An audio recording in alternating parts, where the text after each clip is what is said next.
Olá! Hoje a gente vai mergulhar fundo nas ideias de um dos maiores especialistas em finanças do Brasil, o Gustavo Cerbasi. Vamos juntos desvendar alguns conceitos-chave que podem, de verdade, mudar a forma como se lida com o dinheiro.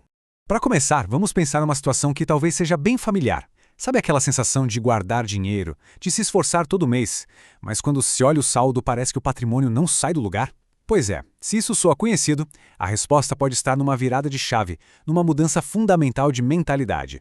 E para entender essa virada de chave, nosso roteiro vai passar por 5 ideias essenciais do Cerbasi.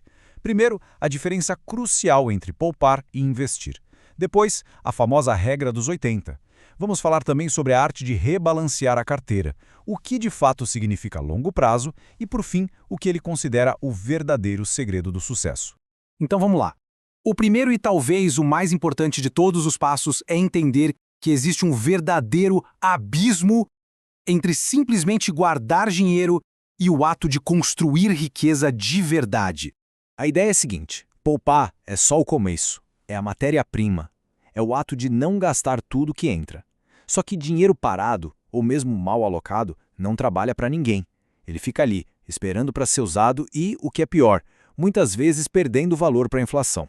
E olha que interessante essa distinção. Poupar é um ato passivo, é basicamente adiar um gasto. Agora, investir é uma ação. É colocar o dinheiro para trabalhar com um objetivo claro.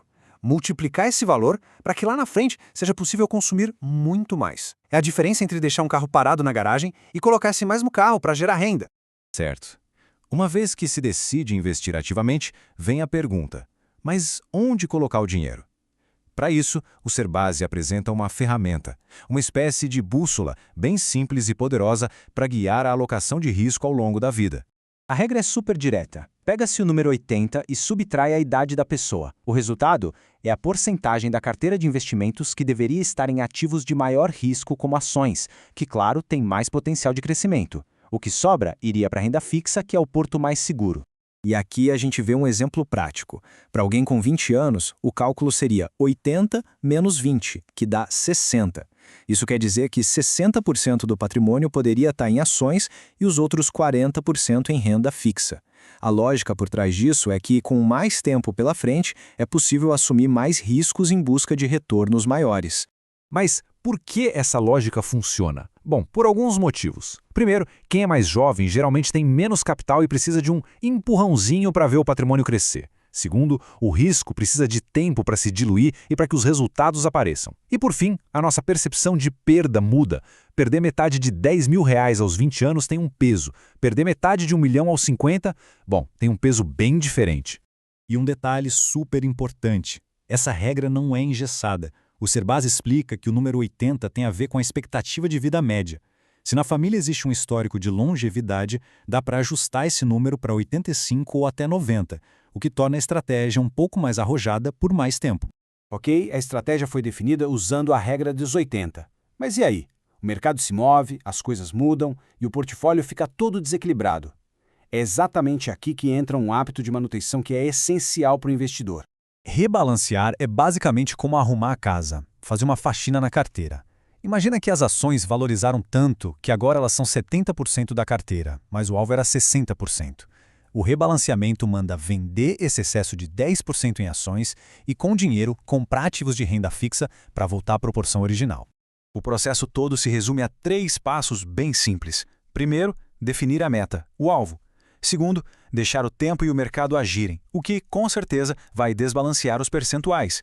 E terceiro, de tempos em tempos, 1 ou 2 vezes por ano, ajustar a carteira. Vende o que subiu demais e compra o que ficou para trás.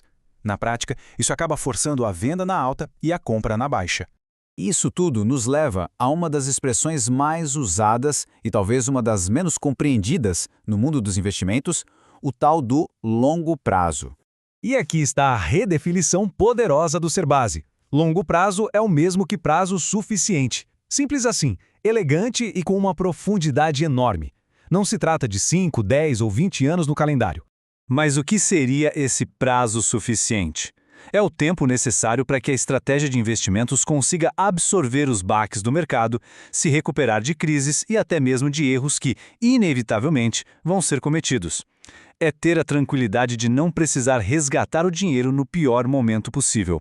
Ou seja, longo prazo é sinônimo de resiliência. Isso nos traz ao último princípio, aquele que amarra todos os outros. Se a estratégia é baseada em regras simples e o longo prazo é sobre resiliência, o que faz a mágica acontecer no final das contas? A mensagem central do Ser Base é que o enriquecimento não vem de achar a ação do milhão ou de uma dica quente. Ele vem da aplicação consistente de práticas simples, como a regra dos 80 e o rebalanceamento, ano após ano, sem desvios. A disciplina é o verdadeiro ingrediente ativo. Se desse para resumir tudo o que a gente viu numa única fórmula, seria esta aqui. A combinação de uma estratégia disciplinada com o tempo suficiente para que ela funcione supera, de longe, a tentativa de achar atalhos ou retornos milagrosos. No fim, a consistência vence a genialidade esporádica. Então, a pergunta final não é se esses princípios funcionam, mas como cada pessoa pode começar a aplicá-los. Com essa clareza sobre o que é investir, sobre como gerenciar o risco e sobre o poder do tempo, construir um futuro financeiro mais sólido se torna uma questão de dar o primeiro passo.